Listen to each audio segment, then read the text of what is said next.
ETV వీక్షకులకు నమస్కారం. Bharat cricket చరిత్రలో ఒక అపూర్వ ఘట్టం ఆవిష్కృతమవుతుంది. ఈ 500 మ్యాచ్ల ప్రస్థానంలో భారత క్రికెట్ ఎన్నో ఎత్తుపల్లాలని చవిచూస్తూ వచ్చింది. భారతదేశంలో క్రికెట్ ఒక మతం అయితే క్రికెటర్ ఒక దేవుడు. ఈ 84 ఏళ్ల భారత్ క్రికెట్ చరిత్రలో ఎంతో గొప్ప ఆటగాళ్లు మరి ప్రేక్షకులని రంజింపజేస్తూ తమ విన్యాసాలని ప్రదర్శిస్తూ వచ్చారు. అటువంటిది ఒక సీకే నాయుడు నుంచి నేడు విరాట్ కోహ్లీ వరకు ఎంతో గొప్ప నాయకులు కానీ ప్లేయర్స్ కానీ ఇక్కడ మనకి తారసపడుతూ వచ్చారు.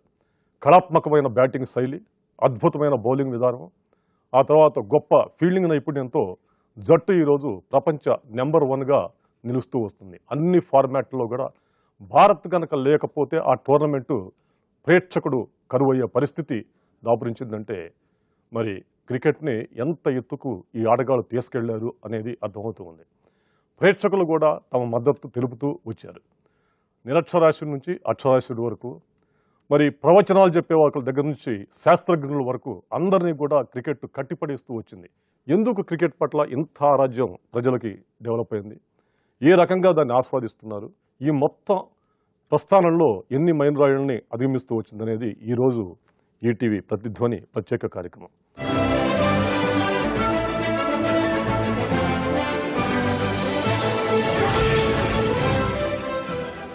వెంకటేష్ గారు, దాదాపు 84 ఏళ్ల క్రితం మన టెస్ట్ మ్యాచ్లు ప్రారంభమయ్యాయి.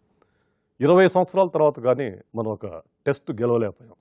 సిరీస్ గెలవడానికి మరికొంత సమయం పట్టింది.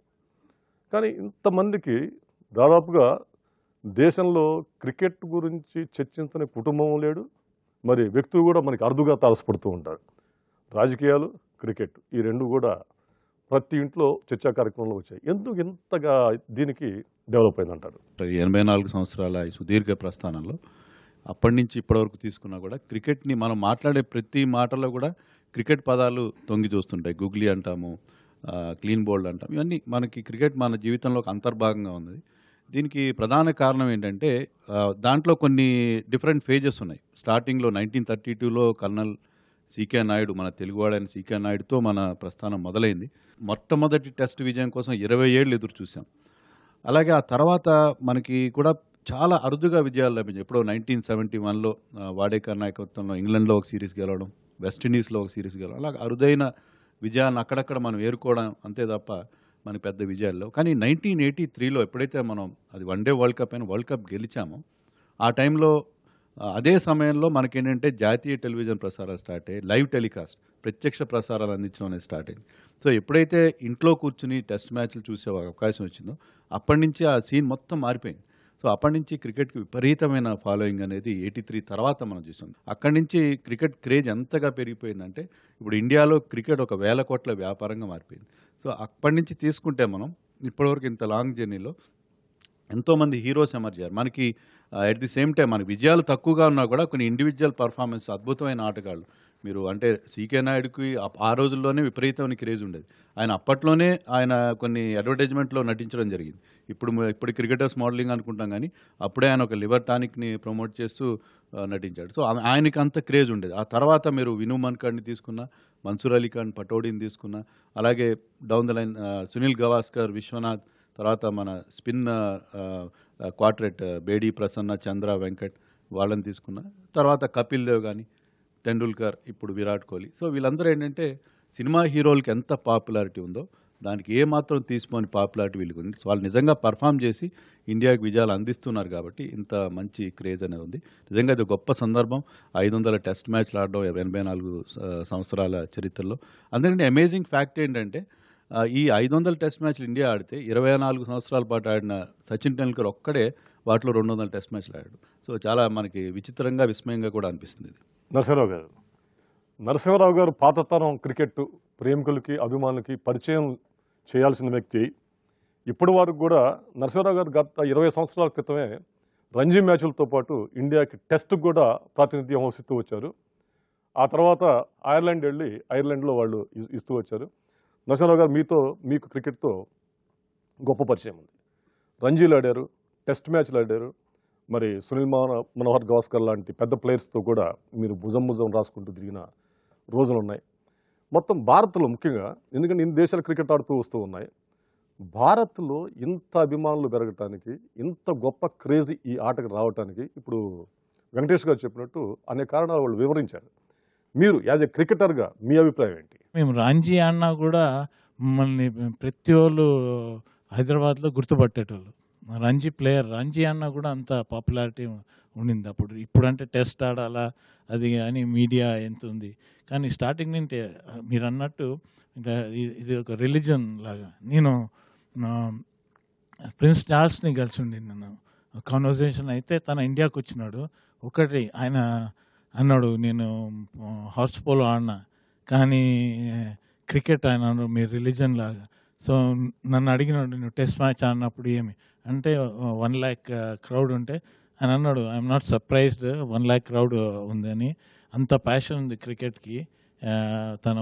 తనకి అంత ఇంట్రెస్ట్ లేకుండా కానీ ఇండియా వచ్చినా ఎక్కడ పోయినా ఏం పోయినా ఒక రిలీజన్ లాగా క్రికెట్ గురించి అడిగేటోళ్ళు. ఎందుకంటే వాళ్ళు ఆ గేమ్ని ఇంగ్లాండ్ ఆ గేమ్ని ఇది చేసినారు కదా, దే ఫౌండ్ ద గేమ్. అందుకే ఎక్కడ పోండి వరల్డ్ నేను ఐర్లాండ్లో ఉన్నా, ఇంగ్లాండ్లో ఉన్నా, ఆస్ట్రేలియాలో, కానీ మన లాంటి ప్యాషన్ ఏ కంట్రీకి లేదండి. అంటే మనము we cricketers are blessed with the support of the people. ఆ రోజుల్లో రంజీల్ ఆడినప్పుడు కానివ్వండి, టెస్ట్లు ఆడినప్పుడు కానివ్వండి, రెమ్యూనరేషన్ ఎంత ఇచ్చేవారు నరసింహ గారు? మాకు చాలా తక్కువ వచ్చేదండి. అప్పుడు ఒక 7,000 చేతికి ఇచ్చేటోళ్ళు మన దీనికి. అయినా కానీ అప్పుడు కోచ్ లేరు, ట్రైనర్స్ లేరు, సపోర్ట్ స్టాఫ్ లేరు. మీ బట్టలు మీరు కుట్టించుకొని, తెల్ల బట్టలు కుట్టించుకొని పోయేటోళ్ళు టెస్ట్ మ్యాచ్లకి ఆడేటోళ్ళు. టెస్ట్ కెప్టెన్నే మీకు కోచ్ అంతా. కెప్టెన్ తర్వాత మ్యాచ్ ఆడి వచ్చేస్తా అంతనే. కానీ నాకు ఫస్ట్ అనుభవం ఏమంటే 71 మనోళ్ళు ఇంగ్లాండ్ గెలిచినారు. దాంతో మమ్మల్ని నన్ను, బ్రిజేష్ పటేల్, మదన్ లాల్, కపిల్, మన బీసీసీఐ అప్పుడు ఎంకరేజ్ చేసి ఇంగ్లాండ్లో పోయి ఆడమని. ఎందుకంటే మనకి ఆ ఎక్స్పీరియన్స్ మూవింగ్ బాల్ది లేకుండింది. సో మమ్మల్ని యంగ్స్టర్స్ని మా బోర్డ్ ఎంకరేజ్ చేసి పోయి ఆడినాం. దాని తర్వాత రికార్డ్ చూడండి, ఒకసారి మనం గెలిచినాక తర్వాత అందరూ పోయి ఇంగ్లాండ్లో ఆడటంతో ఆ ఎక్స్పీరియన్స్తోని మనం ఆడగలం. దాంతో ప్రతి టెస్ట్ ప్లేయర్స్ వాళ్ళు వేరే కంట్రీస్లో పోయి ఆడటము, దాంతో నో హౌ వాళ్ళ టెక్నిక్ వైజ్ వాళ్ళ ఫిట్నెస్ అదంతా మనం స్లోలీ ఇంప్రూవ్ చేస్తాం. సుధీర్ గారు, నార్మల్ క్రికెట్ ఇప్పుడు 500 టెస్ట్కి మనం వచ్చాం. సార్ చెప్పినట్టు అనేక ఫార్మాట్స్ 20s వచ్చాయి, 50s ఆడుతున్నాం, టెస్ట్లు ఆడుతున్నాం. బట్ ఎంత 20s 50s వచ్చినా టెస్ట్ మ్యాచ్కి ఇంకా ఆ ప్రాధాన్యత కానివ్వండి, ఇంకా ఆ పాత అభిమానం సాగుతూనే ఉంది. టెస్ట్ మ్యాచ్ పట్ల ఈ ఆదరణ కంటిన్యూ అవుతుందంటారా, లేకుంటే మరి భవిష్యత్తులో ఏమైనా తగ్గే ప్రమాదం ఉందా? మీరు అన్నట్టుగా టెస్ట్ మ్యాచ్ బ్యూటీ ఎప్పుడు అదే రకంగా కొనసాగుతుంది. ఎందుకంటే 2020లో మీకు వన్డే మ్యాచెస్లో ఉన్నటువంటి ఫ్లక్చువేషన్స్, డ్రామాసు నేను అనుకుంటాను టెస్ట్ మ్యాచెస్లో ఎక్కువగా కనబడతాయి అసలు. ఎందుకంటే సెషన్కు మారుతూ ఉంటుంది, ఓవర్కు మారుతూ ఉంటుంది. అండ్ టెస్ట్ క్రికెట్లో యూనో ఒక పర్ఫార్మెన్స్ కనబరచడానికి కూడా ఒక ప్లేయర్కు అవకాశాలు ఎక్కువగా ఉంటాయి, టాలెంట్ని చూపడానికి. ఆ అవకాశాలు మీకు లిమిటెడ్గా ఉంటాయి 2020 కానివ్వండి, వన్డేలో కానివ్వండి. సో ఇప్పటికీ 5 డేకి ఉన్నటువంటి బ్యూటీ అదే రకంగా ఉంది. కిషోర్ గారు, క్రికెట్ అంటే ఒక కళాత్మకమైన బ్యాటింగ్ శైలికి గొప్ప నిదర్శనం, రూపం. ఒక విశ్వనాథ్ స్క్వేర్ కట్ తీసుకున్నా, ఒక స్క్వేర్ డ్రైవ్ తీసుకున్నా, ఇవాళ లేట్ కట్లు ఆల్మోస్ట్ ఎక్స్టింగ్విష్ అయిపోయింది, ఎక్కడ కనపట్ల. ఆల్మోస్ట్ వికెట్ను తీసుకెళ్తుందన్న బాల్ని 4 పంపించే కళాత్మకత విశ్వనాథ్లో మనకు కనబడుతుంది. అటు డేవిడ్ గవర్ కానీ, అటు గ్రెగ్ చాప్లర్ కానివ్వండి, విబ్రిచెట్స్ కానివ్వండి, ఎంతో కళాత్మకంగా క్రికెట్ ఆడుతూ వచ్చారు. ఆ తర్వాత పవర్ డామినేట్ చేస్తూ వస్తూ ఉంది, కళాత్మకత మరుగున పడిపోతుంది క్రికెట్లో. అదొక మరి ప్రేమికులకి ఒక రకమైన బాధ. సో ఇటువంటి కళాత్మకమైన బ్యాటింగ్ శైలికి ఇవాళ వచ్చిన ఒక పవర్ హిట్టింగ్ బ్యాటింగ్ శైలికి తేడా ఏమిటి? ఏ రకంగా ప్రేక్షకులు దాన్ని ఎంజాయ్ చేస్తున్నారు? డేవిడ్ గార్న్ గుర్తు చేశారు. తర్వాత of course our own all time favourite Viswanath. ముఖ్యంగా ఫాస్ట్ బౌలర్స్ని అంత తక్కువ హైట్లో ఉన్న ఒక ఆటగాడు మునివేళ్ల మీద నిలిచి స్క్వేర్ కట్స్ కొట్టిన, తర్వాత లేట్ కట్స్ స్పిన్నర్స్ని ఆడిన, గవాస్కర్ లాంటి ఆటగాడు ఆడే ఫ్లిక్ కానీ, ఇవన్నీ కూడా, తర్వాత VVS Laxman, of course Azharuddin. VVS Laxman కవర్స్లో ఆడుతున్నాడంటే నిజానికి minimum effort and maximum result, అవన్నీ గుర్తుండిపోయేవి. అంతేకాకుండా రిచర్డ్స్, అఫ్ కోర్స్ రిచర్డ్స్ ఆడిన ఆట అంటే వెస్టిండీస్ పర్టికులర్లీ వాళ్ళని బాగా అడ్మైర్ ఎందుకు చేసేవాళ్ళం అని అంటే కనుక ఈ రకమైన షాట్లు ఆటగలుగుతామా అవుట్ ఆఫ్ ద వరల్డ్, అట్లాంటి అద్భుతమైన ఆట తీరుకు వాళ్ళు నిదర్శనంగా ఉండేవాళ్ళు. అఫ్ కోర్స్ మనము ప్రజెంట్ డే చూస్తే కనుక ధోని హెలికాప్టర్ లాంటి షాట్ కూడా అది ఒక పార్ట్ ఆఫ్ మళ్ళీ క్రికెట్ ఫోక్లోర్ అయింది. అందుకని క్రికెట్ ఎవల్యూషన్లో భాగంగా చూస్తే ఒకవైపు కళాత్మకత, ఇందాక సార్ చెప్తూ ఉన్నారు మేము ఆడేటప్పుడు ఆల్ అలాంగ్ ద గ్రౌండ్ ఆడేవాళ్ళమని. వాస్తవమే, దాన్ని ఎంజాయ్ చేసేవాళ్ళు. కానీ ఈరోజు 50-20-20 ఫార్మాట్ వచ్చిన తర్వాత పవర్ హిట్టింగ్ ఖచ్చితంగా వచ్చింది, ఎవల్యూషన్లో భాగంగానే చూసుకోవాలి. అది కాకుండా ఇక్కడ ఇంకొక చిన్న పాయింట్ నేను చెప్పదలుచుకున్నది ఏంటంటే క్రికెట్ అడ్మినిస్ట్రేషను, క్రికెట్ పాపులారిటీ, దీనికి అన్నిటికి కూడా ఒక హిస్టారికల్ పర్స్పెక్టివ్ ఉంది. క్రికెట్ నిజానికి పాలకులను పాలితులను దగ్గర చేసింది. మీరు కనుక 1930s కానీ అంతకుముందు కానీ క్రికెట్ మన దగ్గర ఆ పాపులారిటీ రావడానికి కూడా కారణం ఏంటంటే అన్ని మతాల వాళ్ళు, అన్ని వర్గాల వాళ్ళు క్రికెట్ని ఆడడం మొదలుపెట్టారు. ఫ్రీడమ్ స్ట్రగుల్ కంటే ముందు 1947 కంటే ముందు క్రికెట్ ఒక రకంగా ఒక బైండింగ్ ఫోర్స్ లాగా అయింది. వలస పాలితులు ఎవరైతే ఉన్నారో ఆ దేశాల్లో క్రికెట్ వేళ్ళూనుకోవడానికి కానీ, ఇంగ్లీష్ తర్వాత మనం అందరం కలిసికట్టుగా ఒకసారి మాట్లాడుకోవడానికైనా, దాని గురించి అర్థం చేసుకొని అభిప్రాయాలు పంచుకోవడానికైనా, మనది అని చెప్పుకోవడానికైనా కూడా క్రికెట్ ఒక రకంగా ఒక బైండింగ్ ఫోర్స్ అని చెప్పొచ్చు. అందుకనే ఈరోజు 500 టెస్ట్ అంటే కూడా మనం ఇంత దీని గురించి మాట్లాడుకుంటున్నాము. ఎన్నో మెమరీస్ ఉన్నాయి. మీరు అన్నట్టు కళాత్మకత, ఫాము, పవరు, వీటన్నిటిలో కూడా ఒక రకంగా మన ఆత్మని ఆవిష్కరించే ప్రయత్నం, యంగర్ జనరేషన్ నుండి ఓల్డర్ జనరేషన్ వరకు మనల్ని మనము మళ్ళీ అక్కడ చూసుకునే ప్రయత్నం కనబడుతుంది క్రికెట్లో. ఆ అవకాశం క్రికెట్ మనకి ఇచ్చిందని చెప్పాలి. భానుగారు, మీరు చాలా సంవత్సరాలుగా క్రికెట్ విశ్లేషకులుగాను మరి క్రికెట్ను చూస్తూ వచ్చారు, అనేక తరాలను చూస్తూ వచ్చారు. సికే నాయుడు నుంచి కోహ్లీ వరకు ద ఎవల్యూషన్ అనేది ఎట్లా సాగింది? పటోడి, తర్వాత వడేకర్, బేడీ గారు, గవాస్కర్, ఒక 2 మ్యాచ్లకు విశ్వనాథ్, తర్వాత కపిల్ దేవ్, ఆ సిరీస్లో ఇప్పుడు కోహ్లీ వరకు నేను ఫాలో అవుతూ వచ్చాను. అయితే మొదట్లో ఆటని పటోడి టైంలో కేవలం ఆటలాగే ఆస్వాదించడం ఉండేది. తర్వాత ఆటదాలకు విశ్లేషణ గురించి చెప్పాలంటే ఇప్పటిలాగా ఇప్పుడు మీడియా లేదు. నా చిన్నప్పుడు స్పోర్ట్స్ ఫస్ట్ టైం పత్రిక ఉండేది, తర్వాత హిందూ, అవి కూడా 2 రోజుల తర్వాత మా ఊరు వచ్చేవి. రేడియోలో కూడా కామెంటరీ అరుదు, ఎప్పుడైనా టెస్ట్ మ్యాచ్లు తప్ప రంజీ ట్రాఫీలు వచ్చాయి. అయితే వాటిలో ఇలిస్ట్రేటివ్ వీక్లీ కూడా ఒక వారం తర్వాత 2 వారాల తర్వాత అనాలిసిస్ ఇచ్చేది. సో అవి చదువుతూ ఆటగాళ్ళ గురించి మేము విశ్లేషించుకునేవాళ్ళం. పేపర్లు ఏ రోజు వార్తలు ఆ రోజు ఉదయాన్నే రావడం మొదలైందో, టెలివిజన్ అందుబాటులో వచ్చిందో ఆటను దగ్గరగా పరిశీలించడం అనేది ఆరంభమైంది. అందులో భాగంగా మీరు ఇందాక చెప్పినట్టు కళాత్మకమైన ఆట ధోరణి మారుతూ పవర్ హిట్టింగ్ వరకు ప్రయాణిస్తున్నాం. దీనికి కారణం అంటే ఆటగాళ్ళకు అవసరాలు బట్టి ఒక ఓవర్లో ఎన్ని పరుగులు చేయాలి, మనకి ఎన్ని ఓవర్లు ఉన్నాయి, ఈ లెక్కలో ఉన్నప్పుడు తప్పనిసరిగా ఆటని మనం ఎక్కువ రన్స్ రాబట్టే విధంగా ఆడాల్సిన పరిస్థితి వచ్చినప్పుడు ఆట తాలూకా తీరుతెన్నులు మారుతూ వచ్చాయి. రాను టెస్ట్ మ్యాచ్లకు ఆదరణ నిజం చెప్పాలంటే టెస్ట్ మ్యాచ్లు తక్కువ ఆడుతాం. ఈ సంవత్సరం మనం ఎక్కువ ఆడుతున్నాం తప్ప మనం చూస్తే చాలా తక్కువ ఉంది టెస్ట్ మ్యాచ్లు కాదు. ఎక్కువ 50-50 కానీ 20-20 కానీ ఎక్కువ మనం ఆడుతున్నాం. సో ఈ ధోరణిలో ఈ పవర్ హిట్టింగ్ అన్నదే ప్రాధాన్యత సంతరించుకొని కళాత్మకమైన ఇన్నింగ్స్ మీరు అన్నట్లు బ్యాక్ ఫుట్ మీద ఆడడం కానీ, లేకపోతే లెగ్ స్టంప్ మీద వచ్చిన బాల్ లెగ్ స్టంప్ మీదే ఆడాలి, లెగ్ సైడే ఆడాలన్న ఇది పూర్వం రోజు వాటి క్రాస్ హిట్టింగ్ అనేవాళ్ళు. అసలు బంతిలోకి బాల్ పంపడం అపరాధంగా భావించేవారు. విశ్వనాథ్ గారు ఆడితే నేను 2-3 మ్యాచ్లు కూడా ఆయన చూశాను. ఆయన ఏ బంతి ఆడినా చక్కగా నీట్గా టర్ఫ్ను తాకుతూ అందంగా విడిపోయేది బౌండరీకి, గాలిలో వెళ్ళడం లేదు.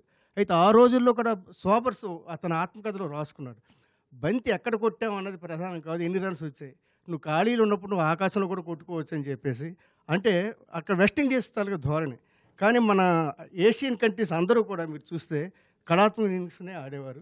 ఇప్పటికి కూడా మనకి అదే ధోరణి ఆడే ఆటగాళ్ళు ఈరోజు కూడా మనకున్నారు. టెస్ట్ మ్యాచ్లో కూడా ఫర్ ఎగ్జాంపుల్ పూజారాలు అటువంటి ఉన్నారు అనుకోండి, వాళ్ళు గబగబా రన్స్ అయిపోయినా ఇంకా పాత పడికట్టు పద్ధతిని ఇంకా వాళ్ళు పోషిస్తూ ఉన్నారు.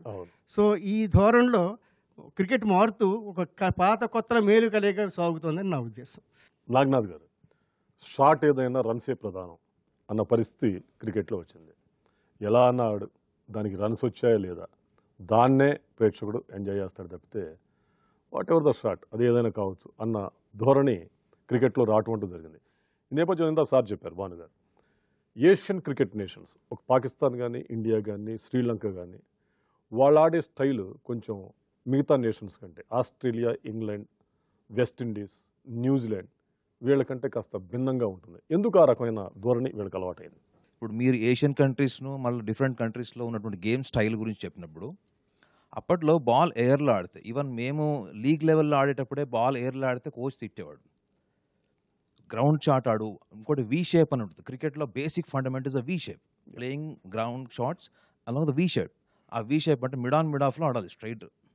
సో అది ఎప్పుడు స్ట్రాటజీ చేంజ్ అయిందంటే, ఇప్పుడు మీరు న్యూజిలాండ్, సౌత్ ఆఫ్రికా వాళ్ళ బాడీ నేచర్, వాళ్ళ టెంపర్మెంట్ నేచర్. ఇప్పుడు వెస్టిండీస్ని చూడండి, దే ఆర్ వెరీ అగ్రెసివ్. అంటే వాళ్ళు ఎక్కువగా ప్యాషనెట్ క్రికెటర్స్. మీరు చూడండి వెస్టిండీస్ని చూడండి, సౌత్ ఆఫ్రికాని చూడండి, న్యూజిలాండ్ చూడండి. వాళ్ళు ఆడియన్స్ ఎలా చూస్తారు అన్నదానికన్నా వాళ్ళ basic individual nature, body constitution, temperament.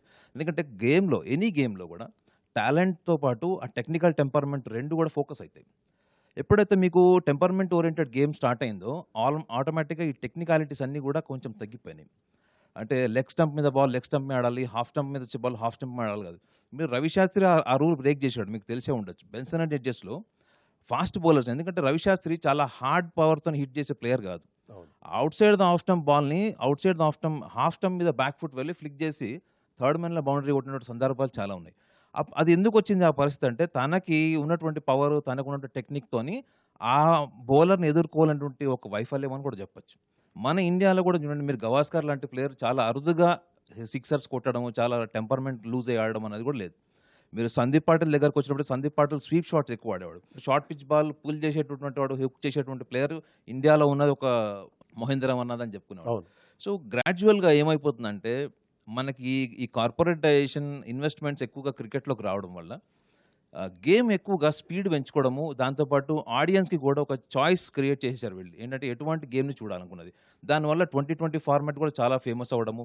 మనం 2 వరల్డ్ కప్ వరుసగా, ఒకటి 50 ఓవర్స్ 2020 ఓవర్స్ కూడా మనం గెలిచిన తర్వాత కూడా గేమ్ ఎటువంటి బాల్ ఆడామా అన్నది కాదు, బాల్లో ఎన్ని రన్స్ వచ్చాయన్నది స్ట్రాటజీ డెవలప్ అయింది. దీంతో పాటు కూడా ఏంటంటే షార్ట్ గేమ్కి ఎక్కువ అలవాటు. 2020 ఫార్మాట్ చూడండి, ఈవెన్ ఐపీఎల్ కూడా చూడండి, ఇవన్నీ కూడా ఎందుకు ఆడియన్స్ని ఎక్కువ అట్రాక్ట్ చేస్తుందంటే, it is only because of ఆ గేమ్ని చూసే విధానంలో ఈ కార్పొరేట్ ఇన్వెస్ట్మెంట్స్ రెగ్యులర్గా మీడియా ఛానల్స్ ద్వారా కానీ ఒక ఎంటర్టైన్మెంట్, గేమ్లో ఒక ఎంటర్టైన్మెంట్ ఎప్పుడైతే ప్రాధాన్యత చోటు చేసుకుందో ఆటోమేటిక్గా ఏమవుతుందంటే, వాళ్ళకి టెక్నికల్ టెంపర్మెంట్ లేదని నేను ఇప్పుడు కూడా అన్నాను. ప్రతి ప్లేయర్ కూడా అదే టెక్నిక్తో ఆడగలుగుతాడు. కానీ ఆ టెక్నిక్తో ఆడడం అనేది ఎన్ని మ్యాచ్లు దానికి అనుగుణంగా మనం ఈ ప్రాధాన్యత ఇస్తున్నాం. ముఖ్యంగా టెస్ట్ మ్యాచెస్. మీరు ఎక్కువ టెస్ట్ మ్యాచ్లు కండక్ట్ చేయండి ఈ సంవత్సరంలో ఉన్నట్టు, గ్రాడ్యువల్గా ఆ గేమ్ తగ్గిపోతుంది. సంతోష్ గారు, మీరు పాత్రికేయుడిగాను క్రికెట్ మీద చాలా ఫ్యాషన్ ఉన్న వ్యక్తిగాను నాకు పరిచయం. అలాగే సచిన్ మీద ఒక పుస్తకం కూడా మీరు రాయటం జరిగింది. అయితే ఇక్కడ ఒకసారి స్థానికతకు వద్దాం. హైదరాబాద్ క్రికెట్కి చాలా కాంట్రిబ్యూట్ చేస్తూ వచ్చింది. ఒక పటౌడి కానీ, ఒక జయసింహ కానీ, ఒక అబిద్ అలీ కానీ, ఒక నరసింహరావు గారు కానీ, మరి హర్షదీప్ కానీ, అజరుద్దీన్, లక్ష్మణ్, గ్రేట్ ప్లేయర్స్ని హైదరాబాద్ తీసుకుంటూ వచ్చింది. ఆంధ్ర నుంచి అయితే దాదాపుగా ఒక వికెట్ కీపర్ మన సెలెక్టర్ తప్ప ఇంతవరకు లేరు. అటువంటిది హైదరాబాద్ నుంచి ఇవాళ ముఖ్యంగా ఈ తెలుగు రాష్ట్రాల నుంచి క్రికెట్కి మరి కాంట్రిబ్యూషనే లేకుండా పోయింది. దీనికి కారణం ఏంటి? బీసీసీఐ ఫౌండర్ మెంబర్స్లో హైదరాబాద్ ఒకటండి. అసలు బీసీసీఐ ప్రధాన స్థావరం ముంబై కాకుండా హైదరాబాద్లో పెట్టాలన్నటువంటి ఆలోచన కూడా మొదట్లో చేశారు. అట్లాంటిది అంత ప్రాధాన్యమైనటువంటి ప్రాంతం ఇది మనకు నిజానికి. అంతేకాకుండా ఇప్పుడు మనం ఆంధ్ర వైపు తీసుకున్నా కానీ Vijay was in forefront. 1932లో సీకే నాయుడుకు బదులు విజయ్ని కూడా చేయాలనేటువంటి ఒక ఆలోచన వచ్చింది. విజయ్ వాజ్ ఫోర్ ఫ్రంట్లో ఉన్నాడు, నేను క్యాప్టెన్సీ చేస్తాను అనేటువంటి ఇది. 1936లో మళ్ళీ నెక్స్ట్ సిరీస్కి వెళ్ళినప్పుడు విజయ్ వాజ్ ద క్యాప్టెన్ మనకు ఇండియాకు, ఇంగ్లాండ్ సిరీస్కి వెళ్ళినప్పుడు.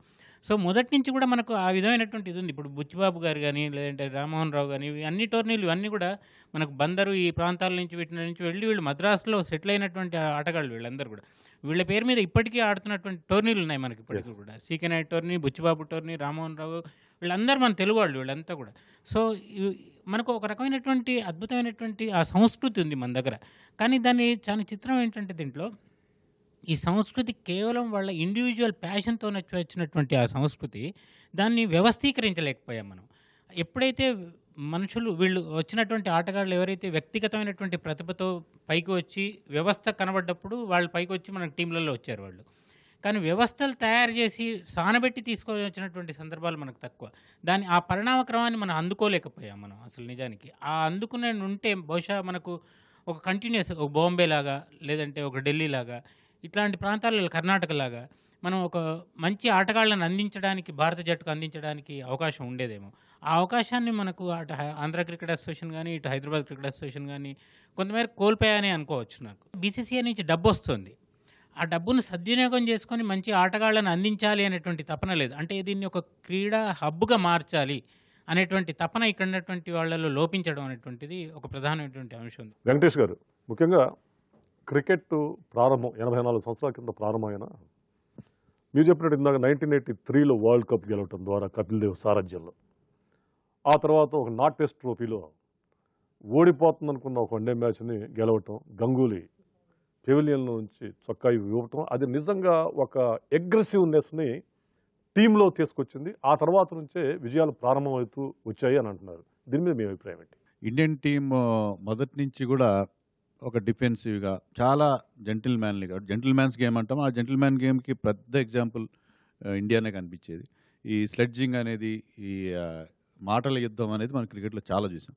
అదే గతంలో ఏంటంటే గవాస్కర్ తరంలో కానీ, ఆ తర్వాత తరంలో కానీ చాలా వరకు ఇవన్నీ సర్దుకుపోయేవారు. ఎవరు దానికి సరైన సమాధానం చెప్పే పరిస్థితి కూడా ఉండేది కాదు. వాళ్ళకే ఇక తిట్టి నోరు నొప్పి వచ్చే పరిస్థితి ఉండేది. ఒక అగ్రెషన్ అనేది మన కపిల్ దేవ్తో స్టార్ట్ అయింది. Kapil Dev is the only man in Indian team అని చెప్పి వివ్ రిచర్డ్స్ కూడా అనడం జరిగింది. సో ఒక అగ్రెసివ్ ఫాస్ట్ బౌలర్ రావడం.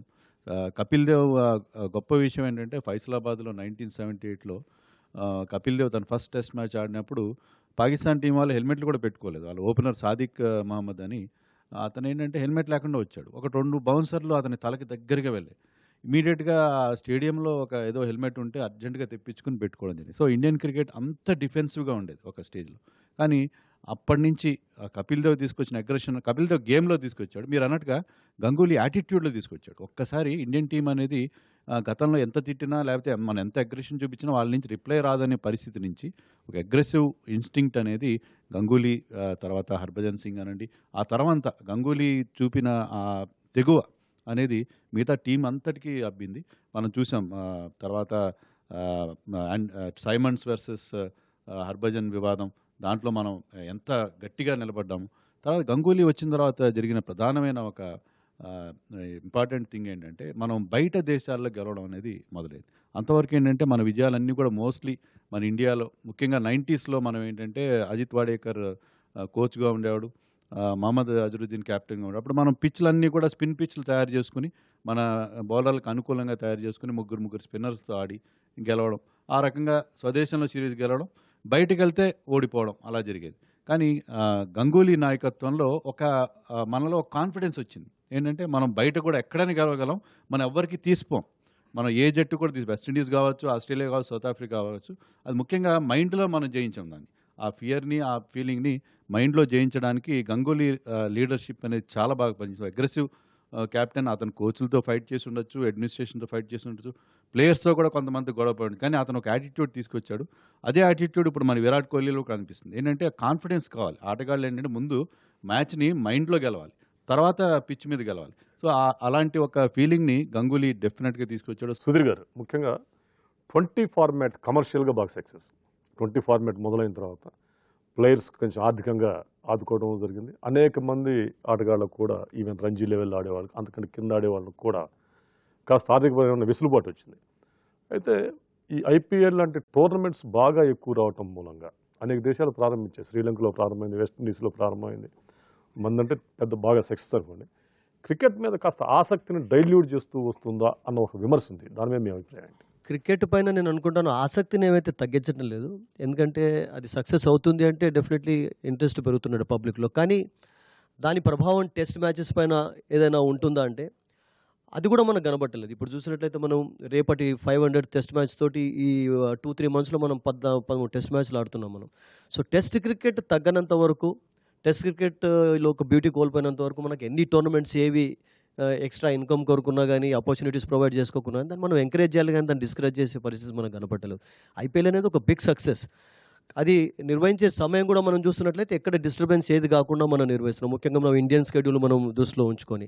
కానీ టెస్ట్ క్రికెట్ పైన అది ప్రభావం చూపకుండా, ఎందుకంటే మనం ముఖ్యమైనటువంటి క్రికెట్ ఏదంటే మనం ఇంతకుముందు అందరం చెప్పుకున్నట్టుగా టెస్ట్ క్రికెట్, ఆ బ్యూటీ కొనసాగుతూనే ఉంది.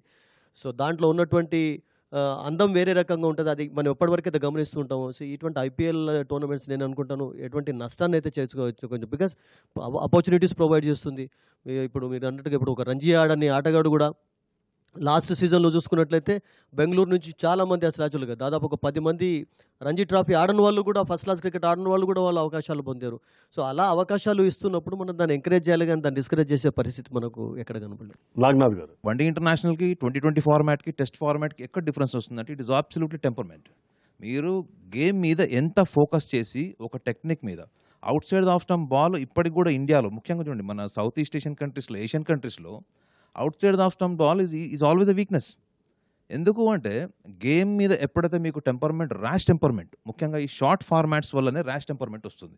ఎందుకంటే ఒక ప్లేయర్కి ఎంతవరకు తను ఎండింగ్ అంటే ఫోకస్ అంతా కూడా ఆ డెస్టినీ మ్యాచ్ ఎండింగ్ వరకు ఉన్న ఫోకస్ 2020 ఫార్మాట్లో వన్డే ఇంటర్నేషనల్ అది ఒక రోజుతో పోతుంది. కానీ ఆ టెంపర్మెంట్, ఆ టెక్నికాలిటీస్ అన్నీ కూడా గేమ్ టు గేమ్ చేంజ్ అవుతాయండి. కాబట్టి ఇప్పుడు ఒక రకంగా చెప్పాలంటే రంజీ ట్రాఫీ స్థాయికి లేని వాళ్ళకు కూడా ఇవాళ ఈ కార్పొరేటైజేషన్ గేమ్లో వచ్చినప్పుడు అదే ప్లేయర్ని తీసుకెళ్ళి మీరు మళ్ళీ ఒక ఉన్నతమైన స్థాయికి వెళ్ళి తీసుకెళ్ళండి. ఇప్పుడు వీళ్ళందరూ 2 దృక్పథాలు ఏర్పడ్డాయి ఇప్పుడు ఉన్నటువంటి యంగర్ జనరేషన్లో. ఒకటి క్విక్గా డబ్బులు సంపాదించడం. మీరు కావాలంటే ఎక్కడన్నా ఇప్పుడు హైదరాబాద్లో కాదు, మొత్తం ఆల్ ఓవర్ ఇండియాలో ఎక్కడైతే మీరు కోచింగ్ క్యాంప్లకు వెళ్ళి వాళ్ళ కోచెస్ని మీరు అడగండి, వాళ్ళ పేరెంట్స్ వచ్చి వాళ్ళకి ఏం చెప్తున్నారు, మా పిల్లవాడు ఎప్పుడు ఐపీఎల్ ఆడతాడు, అది first day 1 they catch the bat పట్టుకున్న మొట్టమొదటి నుంచి కూడా మా పిల్లవాడు ఎప్పుడు ఐపీఎల్ ఆడతాడు, ఎప్పుడు అండర్ 19 ఆడతాడు, ఎప్పుడు ఇండియాకి ఆడతాడు, ఒకవేళ కుదరదంటే చెప్పండి మేము చదువు మీద ఫోకస్ చేస్తామని. అంటే పేరెంట్స్ పర్సెప్షన్, బేసికల్గా డబ్బులు ఇన్వెస్ట్ చేసే వాళ్ళ పర్సెప్షన్ నుంచి గ్రౌండ్లో ఆడేటువంటి ప్లేయర్స్ పర్సెప్షన్ని కూడా ఈ 2020 ఫార్మాట్ డైల్యూట్ చేసిందండి. దాన్ని మనం ట్రాన్స్పరెంట్గా ఒప్పుకోవాలి. నరసింహరావు గారు, ముఖ్యంగా డ్రెస్సింగ్ రూమ్ కొద్దాం. మీరు చాలా క్యాప్టెన్స్ దగ్గర ఆడారు, ఇలా రంజీ మ్యాచెస్ కానీ. డ్రెస్సింగ్ రూమ్ అనేది కొత్తగా వచ్చే ప్లేయర్స్ని కానివ్వండి, వాళ్ళ ఆసక్తితో పాటు వాళ్ళ నాణ్యతను పెంచడానికి ఒక కీలకమైన స్థానంగా ఉంటూ వస్తుంది. సో డిఫరెంట్ క్యాప్టెన్స్ వాళ్ళ యాటిట్యూడ్ ఎలా ఉంటుంది అసలు డ్రెస్సింగ్ రూమ్లో?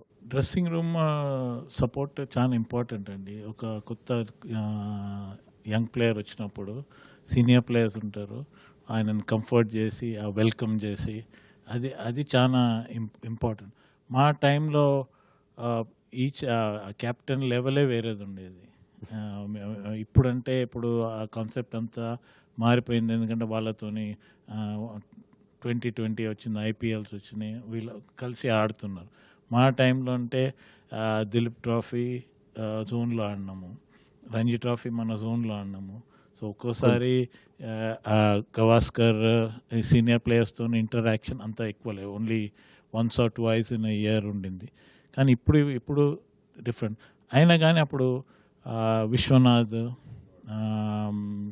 బేది, వెంకట్ రాఘవన్ వీళ్ళంతా చాలా ఫ్రెండ్లీగా ఉండి కంఫర్ట్ చేసి, ఎందుకంటే దానివల్ల బ్యాలెన్స్ అయింది. ఎందుకంటే అప్పుడు కోచ్లు లేరు, మీకు మేనేజర్లు లేరు, క్యాప్టెన్ వీళ్ళు, అది ఆ మిస్సింగ్ ఇది సీనియర్ ప్లేయర్స్ చాలా బ్యాలెన్స్ చేసినారు. కిషోర్ గారు, ఇంకా కూడా బౌలింగ్ ఫ్రంట్కి వచ్చినప్పుడు మన వీక్నెస్ కనపడుతూ ఉంది. 3-4 వికెట్ తొందరగా తీసిన తర్వాత టైలెండర్స్ని కానివ్వండి, మిడిల్ ఆర్డర్ నుంచి వాళ్ళని అవుట్ చేయడంలో ఇంకా ఇబ్బంది పడుతున్న సందర్భాలు మనకు కనపడుతూ ఉన్నాయి. దీంట్లో ఎటువంటి ప్రయత్నం చేస్తే బాగుంటుంది? మీరు స్వదేశంలో అద్భుతంగా ఆడుతున్నారు, అద్భుతమైన విజయాలు సాధిస్తూ వచ్చారు. అదే విదేశాల్లో అయితే 500 లోపల, ఇందాక వెంకటేష్ గారు చెప్పినట్లు 42 టెస్ట్లే మీరు గెలిచారు. అది మీకు ఖచ్చితంగా మీ అప్రోచ్లో, మీరు దాన్ని చూసే పద్ధతిలో, లేకపోతే మీ యాటిట్యూడ్లో, మీరు ఒక గేమ్ ఎవాల్వ్ చేయడానికి చేసే ప్రయత్నంలో ఒక వ్యవస్థాగతమైన లోపమే అనుకోవాలి.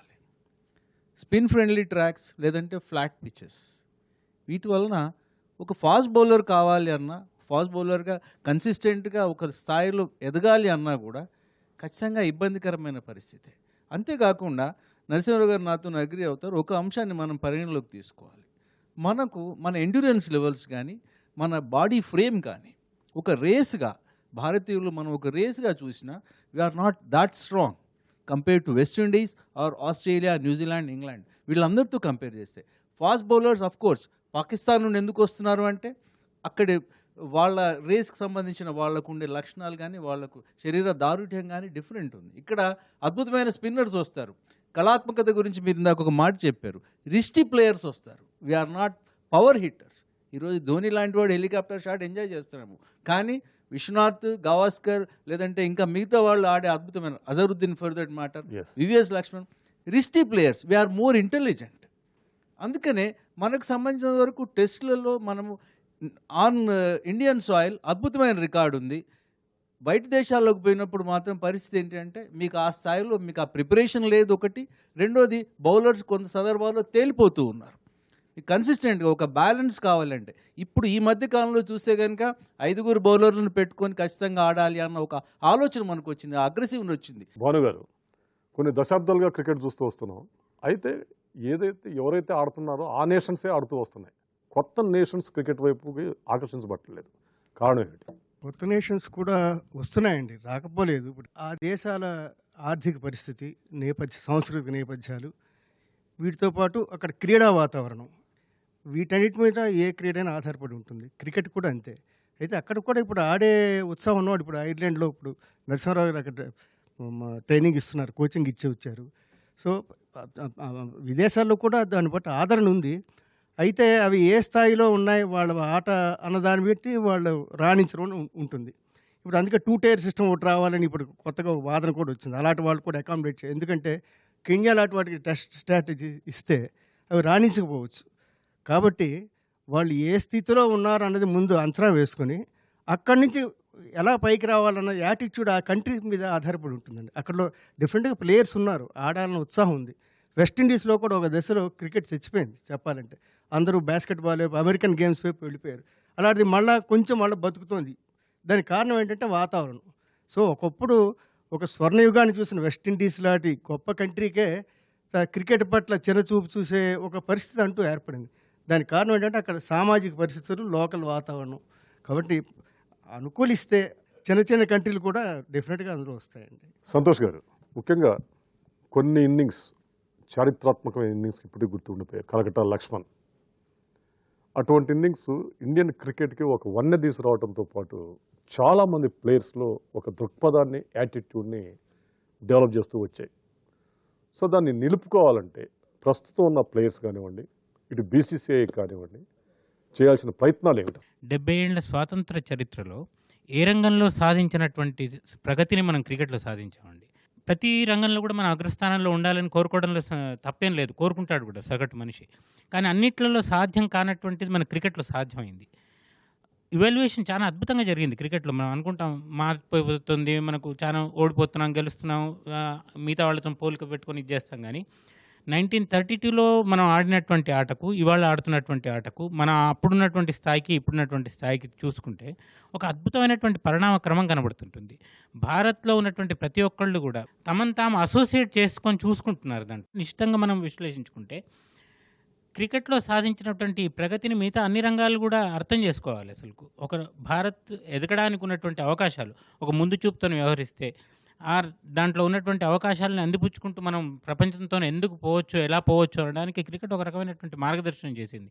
అద్భుతమైనటువంటి ఇన్నింగ్స్ అనేది ఏదైతే ఉందో, కేవలం ఇన్నింగ్స్ అనే కాకుండా దీంట్లో ఒక రకమైనటువంటి మైనస్ పాయింట్ నా దృష్టిలో ఏంటంటే, 1932 స్థాయిలో ఉన్నప్పుడు ఇందాక అనుకున్నట్టుగానే అప్పుడున్నటువంటి పరిస్థితులలో మనకి ఎట్లాంటి కోచింగు, ఇట్లాంటి సౌకర్యాలు ఏమీ లేకున్నా కానీ అద్భుతమైనటువంటి క్రీడాకారులు వచ్చారు. గుప్తే గారు వచ్చారు, వండర్ఫుల్ స్పిన్నర్గా చెప్తారు ఇప్పటికీ కూడా. అట్లాంటి సుభాష్ గుప్తే లాంటి స్పిన్నర్ మనకి ఇప్పటికి కూడా రాలేదంటారు. ఆయనకి ఎక్కడ కోచింగ్ తీసుకున్నాడు, ఏ అకాడమీలో ఆయన కోచింగ్ ఇవ్వలేదు.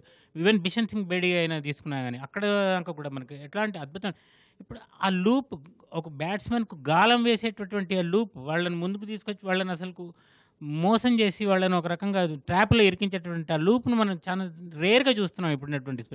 నాగనాథ్ గారు, షేన్ వార్న్ గట్టింగ్ అవుట్ చేసిన బాల్, ఒక మురళీధరన్ వేసే గూగ్లీ కానివ్వండి, అటువంటి నైపుణ్యాన్ని ముందు తరాలకు అందించడానికి ఎటువంటి చర్యలు అవసరం? ఒక ఆర్డినరీ లీగ్ లెవెల్ ప్లేయర్ వాడు బాల్ ఓవర్లో 6 out of 3 balls is confident about pitching the ball on particular good length spot.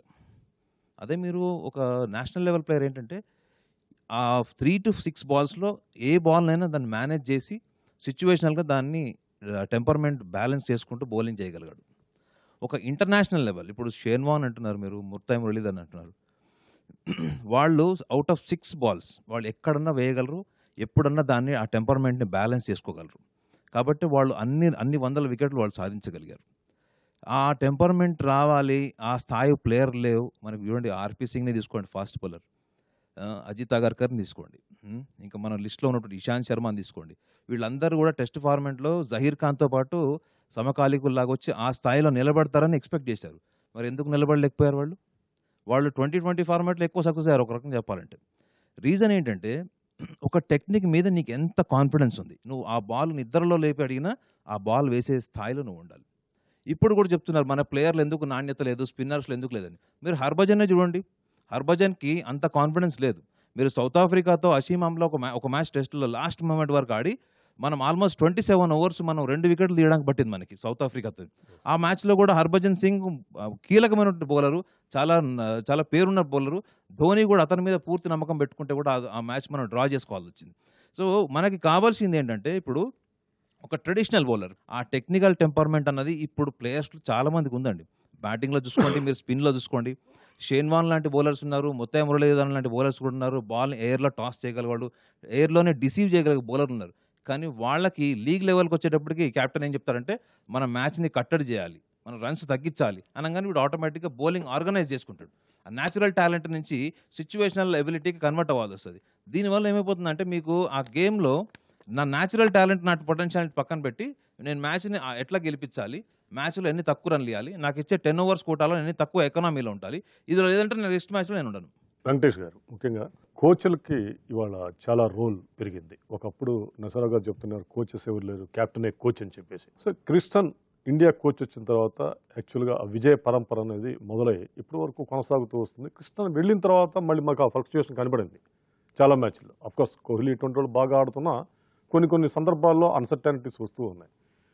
What is the role of coach? అసలు ఈ కోచ్ ఏ రకంగా ఉండాలా, ఏ రకంగా చేస్తే టీమ్స్కి ఇదవుతుంది? ఇందాక నరసింహారావు గారు చెప్పారు, వాళ్ళు ఆడినప్పుడు జట్టుకు ఒక మేనేజర్ ఉండేవాడు, అతను అడ్మినిస్ట్రేటివ్ మేనేజర్, అతను ఎక్స్ క్రికెటర్ అయినా కూడా. తర్వాత వాళ్ళకి ఎలాంటి సపోర్ట్ స్టాఫ్ అనేది లేని పరిస్థితి. ఇప్పుడైతే మనకి ఒక హెడ్ కోచ్ ఉంటాడు, తర్వాత batting coach, bowling coach, fielding coach, ఇంకా ఫిజియో ఉంటాడు. మీకు అన్ని రకాల అవసరాలకి అనుకూలమైన వాళ్ళు ఉంటారు. నెట్ బౌలర్స్ కానీ, వాళ్ళకి క్రికెటర్స్ కావాల్సిన మోడర్న్ గేమ్కి వాళ్ళకి ఎక్కువ స్ట్రెయిన్, ఎందుకంటే చాలా ఎక్కువ క్రికెట్ ఆడుతున్నారు, వాళ్ళు ఎక్కువ స్ట్రెయిన్ తీసుకోలేరు.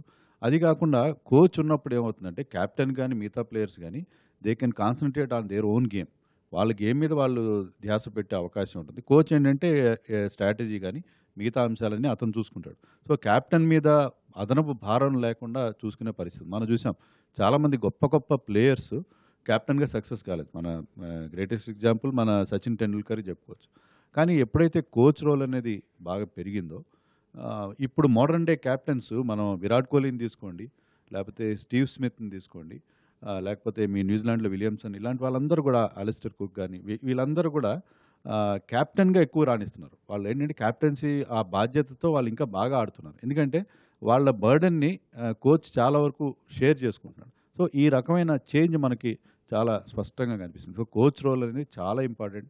కోచ్ పాత్ర అనేది, కోచ్ కూడా ఏంటంటే కోచ్కి ఒక స్టేజ్ ఉన్నాడు. మీరు చెప్పారు ఇంతకుముందు, మనకి ఈ కోచ్లతో కొన్ని సమస్యలు వచ్చినాయి. జాన్ రైట్ వచ్చినప్పుడు అతను చాలా టీంతో బాగా కలిసిపోయి అతని నుంచి ఒక ట్రెండ్ సెట్ అయింది. గ్యారీ కర్సన్ దాన్ని కంటిన్యూ చేశాడు.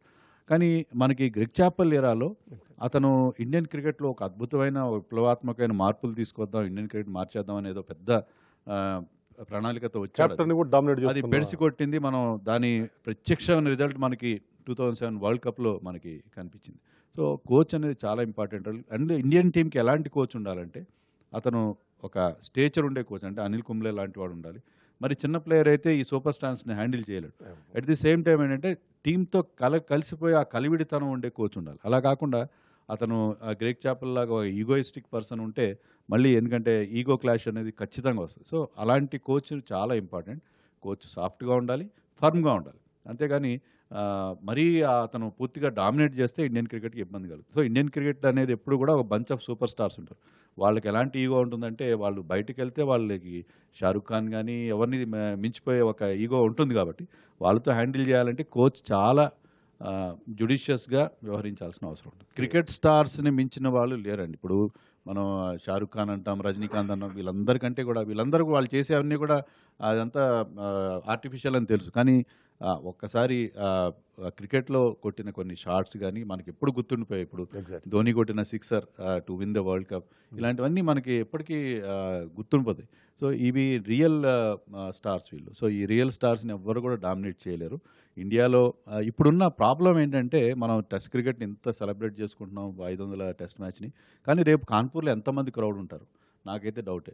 స్టేడియం నిండుతుందని. ఎందుకంటే ఇప్పుడు టెస్ట్ క్రికెట్ 500 మనం అనుకుంటున్నాం, కానీ రాను ఆదరణ తగ్గుతుంది. స్టేడియంలకు వచ్చేవాళ్ళు చాలా తగ్గిపోయారు, చాలా అంటే చాలా తగ్గిపోయారు.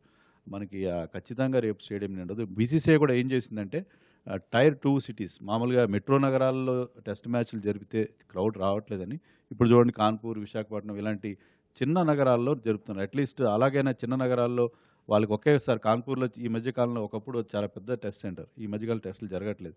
సో అలాగైనా ప్లేయర్స్ని చూడడం కోసం క్రౌడ్స్ వస్తారు అని టెస్ట్ మ్యాచ్ల్ని బతికించుకోవడానికి ఒక స్ట్రగుల్ అవుతున్నాం మనం. ఇప్పుడు 500 టెస్ట్ మ్యాచ్ మనం ఆడుతున్నాం, మరి 600 టెస్ట్ మ్యాచ్కి ఎంత టైం పడుతుంది అనేది నాకు డౌటే. మరి అప్పటికి విరాట్ కోహ్లీ ఉంటాడా, ఇంకెవరైనా ఉంటారనేది కూడా నాకు డౌట్ వస్తుంది. సో 500 టెస్ట్ మ్యాచ్ నుంచి 600 వరకు మన ప్రయాణం సాఫీగా సాగుతుందన్న నమ్మకం అయితే కూడా కలగట్లేదు. నరసింహారావు గారు, ముఖ్యంగా చాలామంది యంగ్స్టర్స్ ఇవాళ క్రికెట్టే ఒక ఫ్యాషన్గా, క్రికెట్టే ఒక వృత్తిగా, క్రికెట్టే మన భవిష్యత్తు జీవితంగా ఈ ఆటకు వస్తూ ఉన్నారు. ఒకసారి మనం చూస్తే విరాట్ ఇతను మన కాంబ్లీ, సచిన్ ఒకేసారి క్రికెట్లో రావడం జరిగింది. ఇన్ఫ్యాక్ట్ ఇనిషియల్ డేస్లో కాంబ్లీనే బాగా ఎక్కువ స్కోర్స్, డబుల్ సెంచరీస్ కూడా చేశాడు. అటువంటిది సడన్గా తన కెరియర్ ముగించుకొని వెళ్ళిపోయాడు.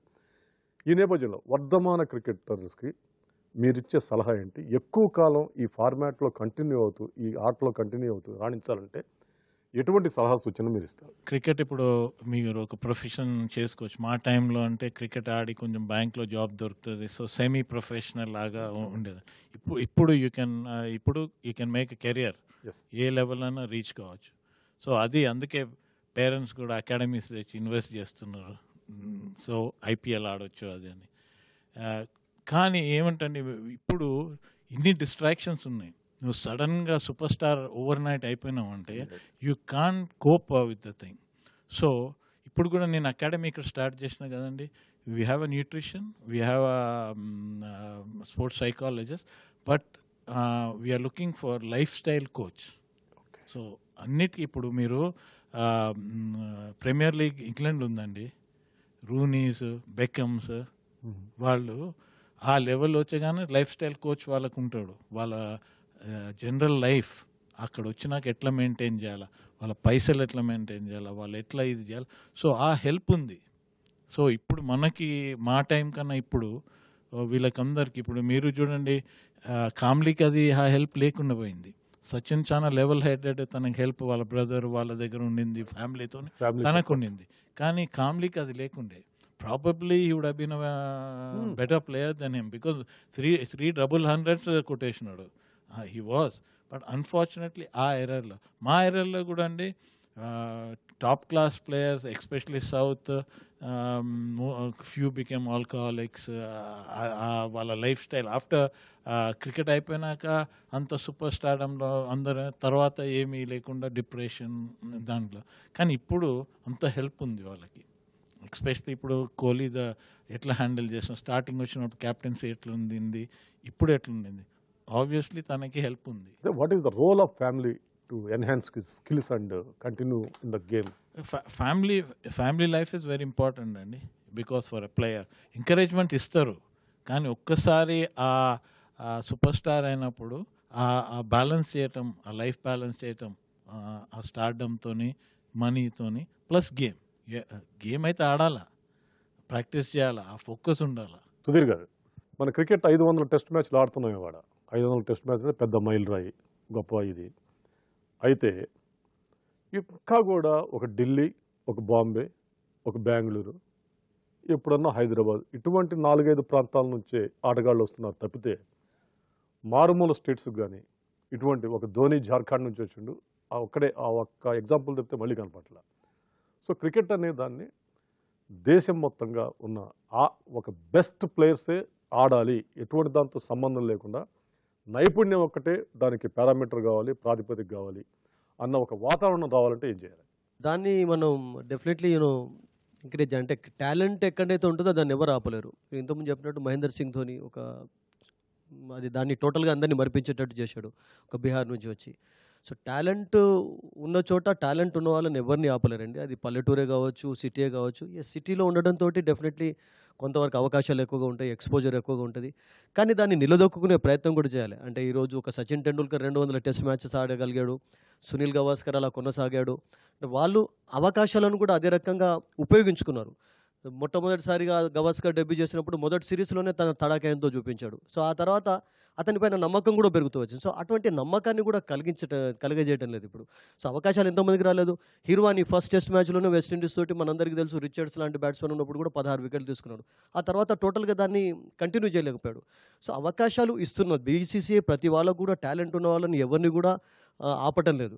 కానీ దాన్ని ఉపయోగించుకునే వాళ్ళు చాలా చాలా తక్కువ ఉంది. అంటే కంటిన్యూగా పర్ఫార్మెన్స్ చేయలేకపోవడంతో అటువంటి పరిస్థితి చాలామందికి ఏర్పడింది. బట్ ప్రతిభ కనబరిచిన వాళ్లకు కంటిన్యూ చేయవలసిన వరకు ఎవరిని కూడా ఎక్కడ ఆపలేదు. వాళ్ళు అదే రకంగా ఎదుగుతూ వచ్చారు. సంతోష్ గారు, ఈ నేపథ్యంలో క్రికెట్ని మరింత ఆసక్తికరంగా తీర్చిదిద్ది ఎక్కువ మంది టాలెంట్ ఉన్న ప్లేయర్స్ని ఆడించడానికి కానివ్వండి, వ్యవస్థాగతంగా బోర్డు నుంచి రాష్ట్రాల వరకు కూడా రావాల్సిన మార్పుని, నిజానికి క్రికెట్ను అద్భుతంగా మార్చినటువంటి శక్తి మన బీసీసీఐకి ఉంది. ఐపీఎల్ తీసుకుంటే దాన్ని చాలా చిత్రమైనటువంటి మార్పులు జరిగి ప్రపంచవ్యాప్తంగా కూడా ఒక రకమైనటువంటి కొత్త పంతాలోకి మనకు ప్రయాణం చేస్తుంది ఇప్పుడు క్రికెట్. దానికి కారణంగా వన్డేల్లో టెస్టుల్లో కూడా కొత్త నైపుణ్యాలు వస్తున్నాయి. మనం మామూలుగా అనుకున్నట్టుగా టెస్ట్ క్రికెట్ పాత క్రికెట్తో పోల్చుకొని చూడడం అన్నది అన్యాయం. అది ఒక రకంగా ఇప్పుడున్నటువంటి తరం కొత్త రకమైనటువంటి క్రికెట్ని ఆడుతుంది. దాన్ని ఆస్వాదించడానికి ఇప్పుడున్నటువంటి తరం కూడా చూస్తుంది.